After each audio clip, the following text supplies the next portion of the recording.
CXO Community. Yo quiero decir algo antes, Luis. Luis donó o ofreció a todos los concurrentes de la jornada. Él es director del curso de expertos, el único que hay en Latinoamérica, del nivel que maneja él, un descuento del 20%. ¿Era, no, Luis? ¿O me estoy confundiendo? A todos los que quieran registrarse, nos lo mandan a nosotros y yo certifico que estuvieron en la jornada y después se lo mando a ellos para los que quieran aprender lo que es informática forense y detalles y demás, ¿no? Luis, todo tuyo y tenés el control. Este es el micrófono. Hola, buenas tardes, es un placer estar con ustedes y poder referirme a los temas que a mí me gustan, que me apasionan. Informática forense es la gran pasión de mi vida. Les cuento, para los que no nos conocen, quiénes estamos y qué hacemos aquí. El curso de Informática Forense es un curso que dicta la Universidad Tecnológica Nacional, Facultad Regional Avellaneda. Es una universidad pública donde se preparan peritos en informática forense y además se generan aplicaciones para utilizar en informática forense. Junto conmigo está la ingeniera Drauge, que ella es la técnica del equipo. Yo soy de origen licenciado en criminalística, soy ingeniero en informática y abogado. Entonces me dedico a esta especialidad porque específicamente desde el punto de vista criminalístico creo que es el encuadre justo de lo que tenemos que hacer. Para que ustedes entiendan de manera simple, si hay alguien que no lo conoce, porque está bastante difundido, qué es informática forense, yo diría que está saliendo esto, ¿no? Acercalo. Bien, ahora, sí, pues yo no me escuchaba. Informática forense, esa informática lo que medicina legal es a medicina. Es decir, todo lo que tiene que hacer un médico legista respecto de un cuerpo, lo hacemos nosotros respecto de determinados elementos que quedan en el lugar del hecho, que en el caso nuestro no es solo el lugar del hecho real, sino el lugar del hecho virtual, a raíz de cualquier transacción o de cualquier acto en el que se interactúe con una computadora, y a partir de ahí se reconstruyen eventos que ocurren, como les decía, en lugares físicos, reales, o en lugares virtuales, lo cual genera todo un problema a nivel legal, un problema sumamente complejo. En ese marco, yo quería destacar estos tres conceptos que tenemos metidos ahí. Primero, que les dije, la informática forense es a la informática lo que la medicina legal es la medicina. El segundo es que la realidad es al lugar del hecho real, lo que la realidad virtual es al lugar del hecho virtual propio y impropio. ¿Qué queremos decir con esto? Que cuando usted hace una simulación para mostrarle al juez un lugar del hecho real, está usando un lugar del hecho virtual, pero impropio, porque hay un lugar del hecho real que está relacionado con este. En cambio, cuando usted hace una transacción desde Buenos Aires sobre un servidor que esté en Medio Oriente y consigue cómo romper una clave para bajar, por ejemplo, una cuenta de Suiza y transferir dinero y cobrarlo en otro país, eso es realmente virtual, porque no hay un lugar específico real que reúna todas las condiciones para poder ser analizado. A eso nos referimos. Por lo tanto, hay muchas de estas cosas que no se pueden analizar de forma local, sino de forma remota. Para ir más profundo, por si hay personal de las fuerzas, esto quiere decir que la vieja orden de allanamiento real ha pasado de ser orden de allanamiento real a orden de allanamiento y recolección. Y que eso se puede hacer por medios reales y por medios remotos. Entre los medios remotos, uno de los elementos que más se utiliza, ustedes lo están viendo todos los días respecto a Estados Unidos, es la recolección de información con distintos fines. A ustedes les recolectan información, por ejemplo, para saber sus gustos y luego mandarle la propaganda que necesitan.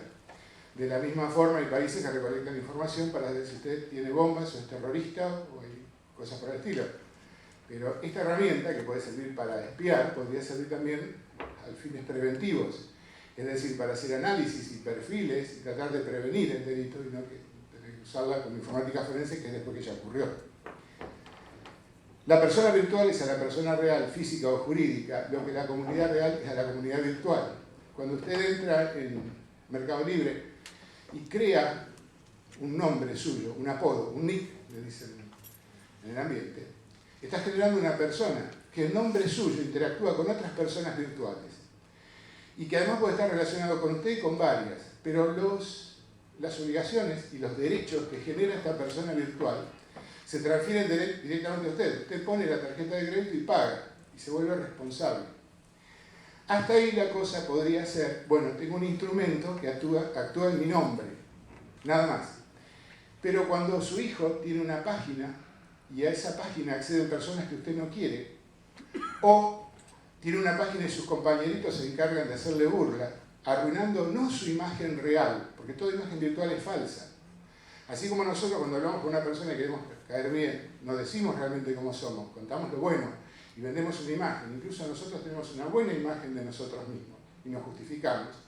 De la misma manera, cuando nosotros creamos una imagen virtual, esta imagen virtual es tan falsa como la imagen que nosotros tenemos de nosotros mismos.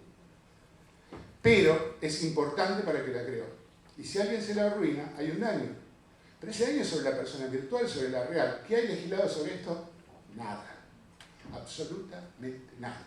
Salvo algunos casos en que se reconoce un cierto derecho derivado a ser protegido en cuanto a su imagen, pero con muchas vueltas, todo lo que es delito informático propio está sin legislar. ¿Qué es delito informático propio? Aquel delito que fuera dirigido exclusivamente a un bien jurídico a proteger que se llama la información. El Código Penal no existe ni está en vistas de existir. Ahora bien, ¿cómo se puede hacer para generar una central de reunión de información para analizar datos en búsqueda de prevenir y que la sociedad esté un poquito más protegida? Todos esos métodos están disponibles y son de fácil acceso. Yo les pido un favor, porque me olvide de esto. Si alguno de ustedes quiere pasar una hojita, y en esa hojita ustedes me anotan su mail, nosotros a partir de mañana, pasen una sola hoja y se anotan todos, o algo así. A partir de mañana yo les envío una invitación al grupo de expertos de informática forense. Y todo lo que yo estoy hablando, más todo lo que hay atrás, 30 minutos no me dan para nada, lo pueden bajar de ahí. Y pueden interactuar con casi 1000 integrantes en toda Latinoamérica y España, que los pueden asesorar sobre esto y muchos otros elementos. Hay ingenieros, abogados, licenciados en criminalística, gente de la fuerza, policías, de todo metido ahí, así que se puede consultar bien, es gratuito y tiene el respaldo de la universidad atrás. Bueno, terminado ese punto, esa parte, después cuando me dan la lista y yo los invito a que se integren al grupo.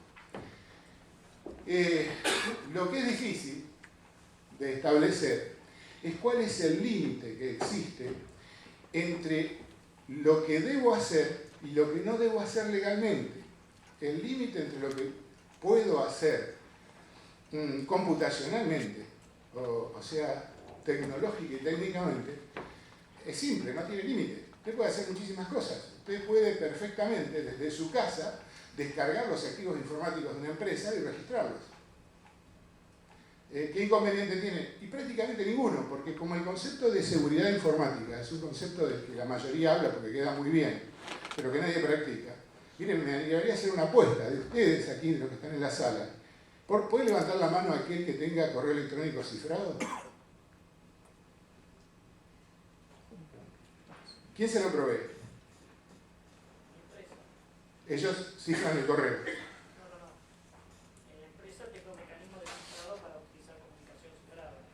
Dentro de la empresa. No, pero eso no es correo electrónico cifrado. Me refiero a esto. El señor, él es uno de nuestros conocidos, muy apreciado, tiene en estos momentos un celular. Yo tengo otro. Le voy a mandar un mensaje. Esta comunicación que está viajando entre los dos está abierta a todos los que están acá y a algunos que están más lejos. Y por ese medio, abogados, jueces, escribanos, intercambian datos personalísimos. Incluso datos que hacen a la seguridad jurídica, a la libertad y al patrimonio de las personas. Y están constantemente en la red. A ese tipo de correo me estoy refiriendo yo. Es más, vamos a hacerlo más bajo. ¿Cuántos de ustedes cifran la información crítica que ustedes tienen en su máquina? Es decir, la tienen guardada en un directorio, cifrado de forma tal que si a ustedes secuestran la máquina o se la roban, dos formas de que se la quiten, se la secuestraron o se la robaron, el que entra no puede acceder. Esto que acá en un grupo es masivo en nuestra sociedad. Eso quiere decir que si usted conoce lo suficiente, acá está el problema, para hacer estas cosas hay que conocer lo suficiente. En general los argentinos hablamos mucho y conocemos poco, somos grandes opinólogos, pero con pocos conocimientos profundos. De ahí que sea complicado, pero no hay ningún problema poner una central de recolección de información que luego termine siendo una central de inteligencia, con sus distintos niveles, o sea, nivel de recolección, de explotación, de distribución, lo que ustedes quieran. Ahora bien, esto se puede hacer de manera indiscriminada. Yo voy a tocar un tema que es bastante crucial, crítico, y que generalmente me gana enemigos nada más, pero que hay que tener en cuenta, y es esto. No toda orden que da un funcionario público, ¿y quiénes son funcionarios públicos? Todos los que están en la APN, les guste o no. Esto incluye Fuerzas Armadas, Fuerzas de Seguridad, todo lo que quieran. Si no, pregúntenle al juez si estoy equivocado. No toda orden que da un funcionario público es legítima y legal. Y nuestro código tiene una característica muy importante. Cuando el juez analiza algo, fulanito tenía que acceder a una clave. Pongamos de un cajero para no tocar susceptibilidades. Entonces vino un señor y le dijo, usted ingresa ahí. El otro le dice, no, yo no voy a ingresar, yo le explico y ingresa usted. En algún momento, de alguna manera, en este país hay muchas, esto llega a la justicia, el juez va a hacer este razonamiento. Desde el que lo pensó, que es el ideólogo de este tema, hasta el hecho concluido, hay una cadena causal. Esto provoca esto, esto y esto. Si yo a esta persona que está acá la saco y el evento no se produce, ese es un partícipe primario. ¿Qué quiere decir? La persona sin la cual no se podría haber cometido el delito. ¿Y saben qué pena tiene? La misma del delincuente. Si yo quito a esa persona y el evento se producía lo mismo, bueno, puede ser un partícipe secundario, puede ser cualquier otra cosa. Un instigador, no sé, otra cosa, pero no es esto. Entonces, el problema está en los límites, en fijar los límites. Yo voy a hablar del único caso en que la recolección de la información es legítimo y legal, y es con orden judicial. Orden judicial de allanamiento virtual o físico, de recolección, o orden judicial de intercepción. Y para esto voy a ser muy breve, nada más le estoy dando conceptos básicos para que entendamos por qué digo lo que digo después. Cuando ustedes analizan los ataques a los activos informáticos, los activos informáticos son físicos, edilicios, lógicos y humanos, a todos, pero específicamente al tráfico de información, a la información que se está moviendo, hay dos tipos de ataques nada más, que son activos y pasivos. Los ataques pasivos se dividen a su vez en dos partes, que son intercepción, uno, y análisis de tráfico, otro. ¿Qué quiere decir? Pasa un cablecito, no imaginen el cable, porque esto puede ser el famoso éter que decíamos de chico, que es este ambiente, porque están en las ondas que ustedes están intercambiando en los celulares, a eso me refiero. Y esto que está viajando de un punto a otro, alguien coloca un par de pinzas, tampoco es cierto, simplemente decodifica una señal, y resguarda información. Eso es intercepción. Yo puedo, tal vez, decodificar esta información. Si ustedes tuvieran correo cifrado, y además es una aplicación que se instala en 5 minutos, y que cuando te va a mandar un mail, le dice si lo quiere firmar y si lo quiere cifrar. Lo firma con firma electrónica y lo cifra, como usted quiera. O sea que no es nada complejo. Entonces, el que está desde afuera podría ver el tráfico, pero no podría leer lo que dice. No podría interpretar el texto. Esa manera de actuar, que genera el análisis de tráfico, a veces es muy útil. Si yo sé que una empresa va a enviar tal día una comunicación para hacer una fusión con otra empresa, yo no necesito saber el contenido, me alcanza con que establezca el origen y el destino de la comunicación, ¿se ve? Esos son los únicos ataques legales que puede ordenar el juez. Los ataques no pasivos, es decir, los activos, que se dividen en tres, y ya van a ver cuáles son. Uno, modificación, capturo, modifico y retransmito. Otro, fabricación, la famosa sustitución de identidad, lo sustituyo a él y envío un mensaje. Y el último, que cierra todo esto, que es la denegación de servicios, le impido la comunicación. Esos ataques no son legales aquí ni en la China, solo se pueden utilizar en casos de guerra por las Fuerzas Armadas y autorizadas hasta el fin, tal vez por los organismos de inteligencia, no sé, no me metan en eso. Pero entiendan que el juez lo único que les puede ordenar son ataques pasivos.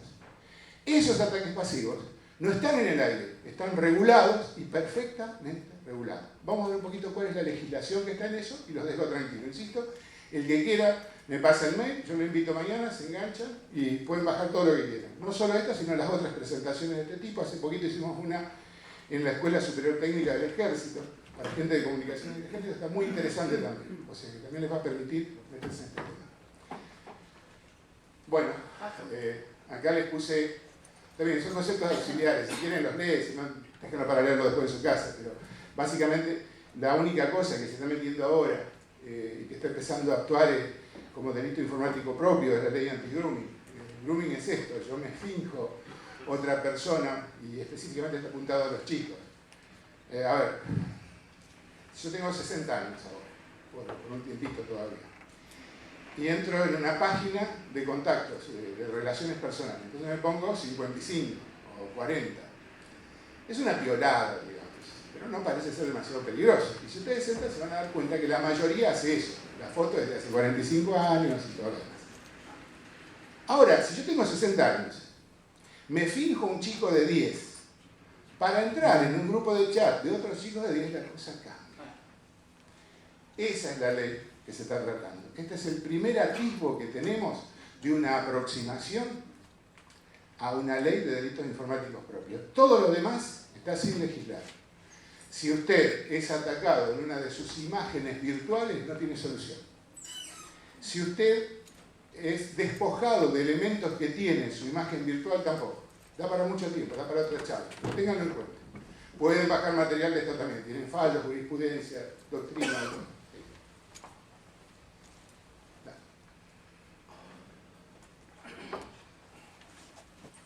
Muy importante, esto me lo había olvidado, disculpen.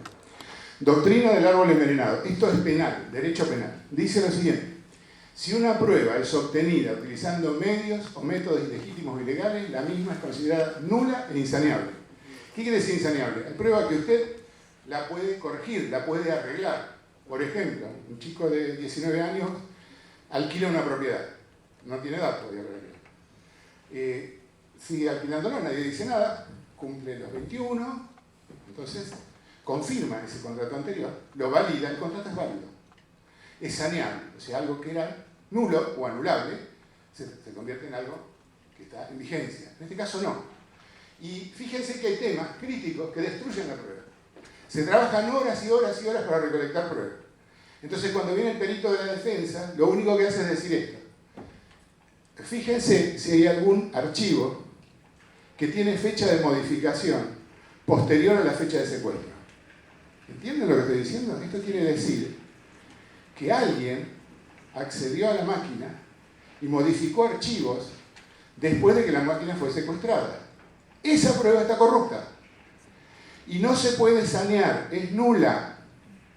Es nula. Es como si ustedes tomaran una muestra biológica para hacer un análisis de ADN, lo dejaran al sol y después lo guardaran en la heladera. No tiene ninguna utilidad. Esto se soluciona ¿cómo? Recolectando los discos y colocando un bloqueador de escritura. Entonces, usted dice, bueno, las fuerzas deberían tener. Sí, las fuerzas deberían tener. Y hay fuerzas que lo tienen. Pero también lo tendrían que tener los peritos que trabajan de manera independiente para asegurar que cuando secuestran un disco y sacan ese disco se pone dentro de un sobre de seguridad. ¿Trajiste ahí? Ahora les muestro lo que es un sobre de seguridad para que sepan. ¿Para qué? Para que no le digan que estamos hablando de cosas que valen miles de dólares y que son inalcanzables. Un sobre de seguridad vale 7 pesos. 7 pesos. Ahora Melania les va a mostrar uno. Incluso si quieren se lo hago circular para que lo vean. Este sobre se usa para envíos en avión y tiene la siguiente característica. Si usted lo pincha o lo agujerea una vez que está sellado, se infla 4 veces su tamaño, con lo cual usted se asegura que esto es estanco. Y por dentro es antiestático. Se lo hago circular, mírenlo, chusmeen un poquito. Esto vale 7 pesos. Eso me asegura que un disco rígido no se lo tocó, no se lo pudo tocar. Y cuando lo saco le tengo que poner el bloqueador de escritura. ¿Los bloqueadores de escritura por soft sirven? No, se los van a atacar, y se los van a atacar de nulidad. Hay que tener bloqueador de escritura por hard. ¿Cuánto vale? Y debe valer $100, $120, incluso con los elementos que le permiten a usted proteger además del disco rígido, proteger todo tipo de tarjetas. SIM, CD, lo que ustedes quieran. ¿Está bien? Estamos hablando de muy pocas cosas. ¿Lo hacen? No. Este tipo de cosas que les digo así, muy someramente, muchísimo más detalle, hacen que uno pueda instruir a un abogado. Al abogado se le dice, cuando recibís la prueba de cualquier fuerza o de cualquier perito, seguí estos 10 pasos. 1, 2, 3, 4, 5, 6. Cuando llegás al final, si la prueba pasó, entonces me llaman. Normalmente no pasan del tercero y son anulados. Bien, lo que les decía, el único funcionario con potestad para ordenar una intersección de correspondencia es el juez. Y solo puede autorizar ataques pasivos. Ahora entienden lo que dice ahí. ¿Está bien? Por lo que expliqué. Dale.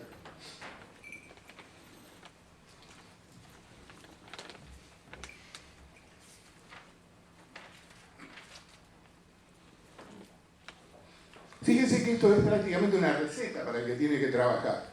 No tenemos un par de libros de informática forense escritos y ya está todo escrito, pero lo importante de esto es que esté siguiendo estos pasos, por lo menos va a evitar aquellos ataques de nulidad que son obvios, que son evidentes.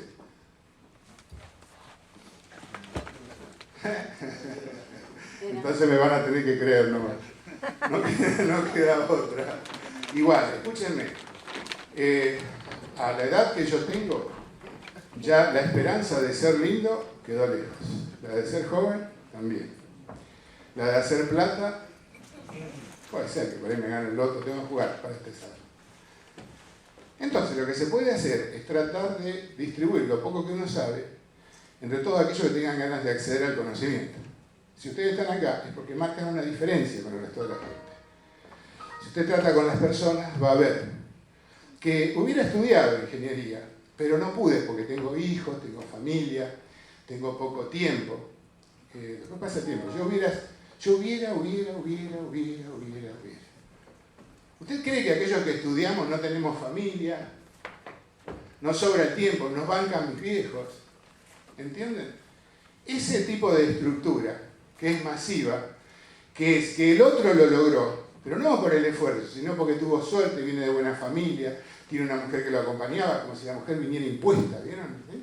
Punto. No puede estudiar porque el marido no la deja. Bla, bla, bla. Entonces charlatanería barata, es de cuarta, es para justificar la propia incapacidad. Entonces el que quiere realmente estudiar no necesita la universidad, pero el que quiere ser un profesional tiene que pasar por ella. Son dos cosas totalmente distintas. Es decir, si usted quiere hablar de derecho, hágase abogado y después habla. Y si no, es un opinólogo muy lindo, pero acá no tiene lugar, estamos hablando de cosas serias. Así que lo que sabemos, apenas lo aprendemos, lo ponemos en la página. Y ustedes lo pueden bajar. Y si nos consultan, le contestamos a todo el mundo, aunque sean tonterías que le pregunten. ¿Sí? Bien. Pasarle a esta cuestión. Vamos a la legislación. Esa después la leen ustedes. Cuando ustedes analizan un problema desde el punto de vista legal, tienen que empezar de arriba hacia abajo. Nuestra estructura jurídica, nuestro orden jurídico implementado a través de todo el sistema judicial, es jerárquico.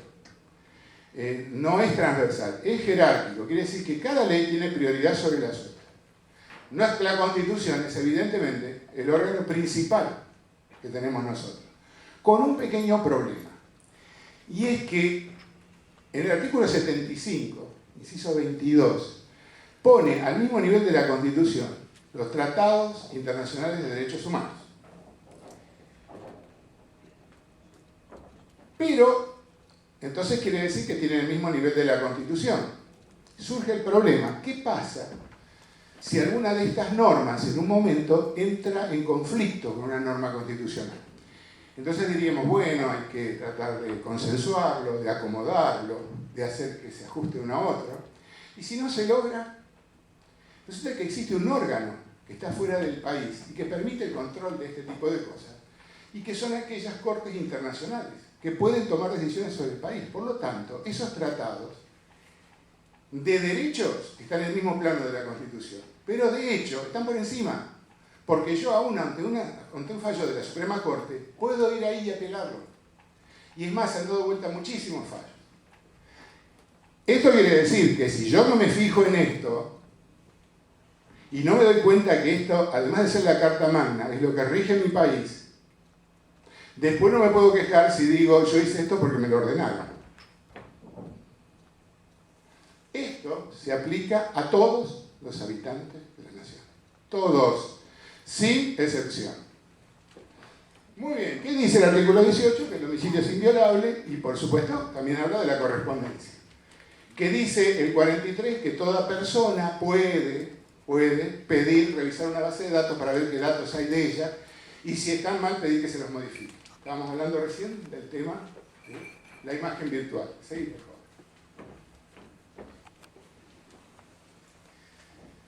Esta es la Constitución, acá arriba. Debajo de la Constitución, yo diría que un poquito más arriba están los tratados internacionales de derechos humanos. No mucho, pero un cachito ahí. Si no, pónganlo al lado, es lo mismo, hay distintas vertientes. Debajo están todos los tratados internacionales no de derechos humanos, los de comercio, los de integración, los regionales, el Mercosur, todo lo que ustedes. Y debajo de esto, porque esos son supralegales, están las leyes de la nación. Hay leyes de la nación que se aplican a todo el país, se llaman códigos de fondo, como el Código Penal, el Código Civil, el Código de Comercio. Esa es tan homicidio, el homicidio de la figura del 79, en Buenos Aires como en Catamarca, como en Salta, como en las Malvinas, donde usted quiera que haya jurisdicción argentina y competencia, ese delito es aplicable. Y por debajo de esto hay leyes de forma que permiten que el trámite judicial se realice en las distintas jurisdicciones de distinta manera. Entonces hay un código procesal penal para la Ciudad de Buenos Aires, para la República Argentina, para Catamarca, para Salta. Aquel que hace una intercepción está trabajando bajo las normas de la Constitución, de los tratados, de las leyes, es decir, del Código Penal, y a todo esto se tiene que ajustar. Esta ley, si ustedes la ven, modifica en todo el Código Penal. Quiere decir que es parte del Código Penal, que tiene el mismo nivel. Si usted llegó hasta acá, y acá, ¿qué es lo que importa de acá? Falso testimonio, violación de correspondencia, violación de secreto, todas las que están en el Código, ahora recién se va a fijar cómo debe presentar las cosas en su jurisdicción, acorde como esté normado en el Código Procesal. A lo mejor es oral, a lo mejor es escrito, depende. Seguí, por favor. Quiere decir que esa ley que tienen ahí está debajo de lo constitucional, pero que se aplica en todo el país, no tiene excepciones. Violación de secretos y privacidad. Ahí lo tiene. Fíjese lo que dice. Abrir o acceder indebidamente a una comunicación electrónica, una carta, un pliego cerrado, un despacho telegráfico, telefónico, o todo lo que más que detalla ahí, o suprimir, desviar de su destino, ver los ataques activos metidos ahí adentro. Muy bien. Un detalle muy importante que quiero que tengan en cuenta. Fíjense, la misma pena incurrirá, bla, bla, bla. Cualquier sistema de carácter privado o de acceso restringido. ¿Qué es un sistema de acceso restringido? Aquel sistema en que yo expresa o implícitamente pretendo que ustedes no entren. Si yo tengo una página que tiene propaganda y leo esa página, es pública, información pública. Si esa página tiene un usuario y un password para entrar, no es pública. De ninguna manera. Y esa es la diferencia entre actuar de manera legal o ser un delincuente. Punto.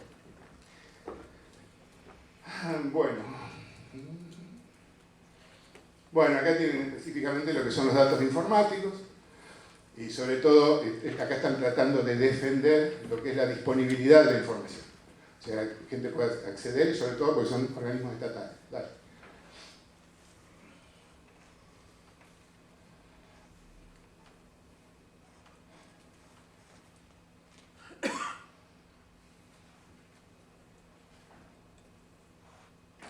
Si las empresas, tanto las empresas privadas como las empresas públicas, trabajaran bien, estoy hablando de otro mundo, no del actual. Muy raro que ocurra lo que yo les voy a decir. Usted cuando utiliza información la clasifica. Hay información pública. ¿Cuál es la propaganda que usted pone en la página?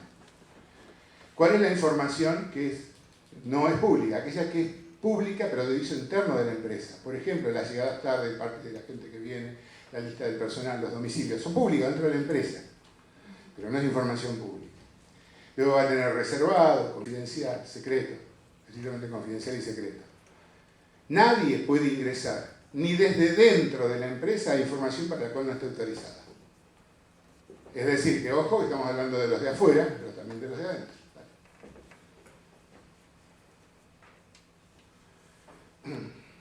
Ya un par de minutos y se termina.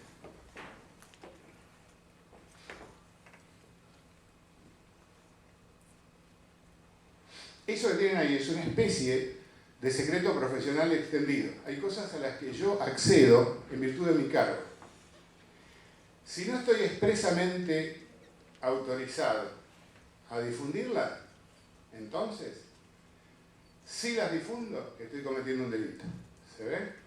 No es al revés. No se presume que lo que sé lo puedo difundir. Se presume que si yo quiero difundir, tengo que estar expresamente autorizado. Ahí abajo tienen parte de lo que les dije. Alguien que accede a sabiendas y violando sistemas de confidencialidad y seguridad. Ya está. Dale. Una más. Pasalo. Ténganlo ahí, pasame la otra. Estamos en el Código Penal. Ahí tienen cada una de las restricciones. Una más. Ahí está la Ley de Inteligencia Nacional. Miren lo que dice abajo. Ningún organismo de inteligencia podrá realizar tareas represivas, poseer facultades compulsivas, bla, bla, bla. ¿Está bien? Esa es una prohibición.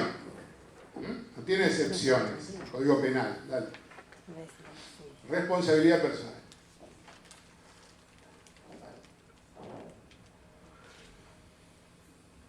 Dale.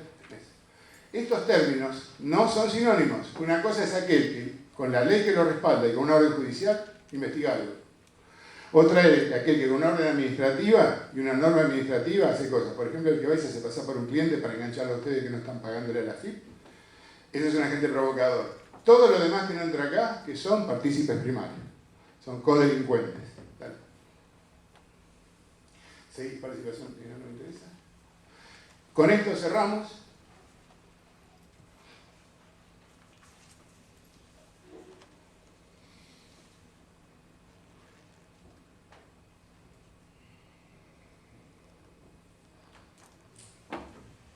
Terminamos, espero que les sirva y todos aquellos que quieran los invitamos a que se integren al grupo a partir de mañana, que les vamos a mandar la invitación.